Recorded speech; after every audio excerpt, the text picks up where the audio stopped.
Dalam kegembiraan mencari rezeki ketika Ramadan, seorang peniaga dari Ipoh Perak turut memasang niat bersedekah dengan menjual kuih muih pada harga RM1. Ia juga sebahagian daripada hasrat Suhaiza Syamsuddin dan ibunya yang mahu golongan tidak berkemampuan dapat menikmati juadah sama seperti orang lain.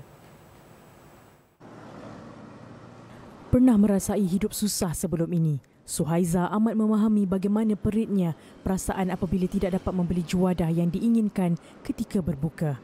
Dengan dorongan suaminya, Muhammad Zami Baim, hasratnya itu direalisasikan dengan menjual kuih di tepi jalan. Malah gerai kecilnya itu hanya dibina daripada kayu dan zinc terpakai. Memang daripada awal lagi memang niat saya, nawa itu saya nak bantu orang yang tak mampu sebenarnya. Saya tak mampu nak bantu banyak-banyak, besar-besar untuk yang sedekah beribu-ribu, ratus-ratus saya tak mampu. Tapi saya mampu sekadar yang mana yang ada berhampiran saya, itu yang saya mampu bantu. Itu memang niat saya dengan mak saya. Setiap hari, dia bersama ibu, suami dan anak-anak akan menyediakan kira-kira 38 jenis kuih muih bagi memberi lebih banyak pilihan kepada pelanggan.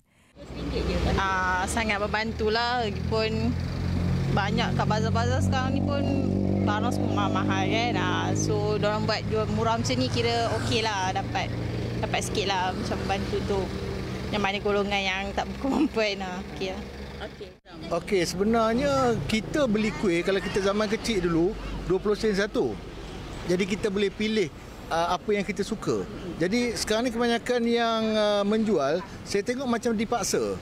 Seolah-olah 6 kan? 5 ringgit. Contoh ya, kita bagi contoh. Okey, jadi kita nak makannya cuma 2. Jadi kita terpaksa beli satu kuantiti yang banyak untuk kita rasa satu kuih saja.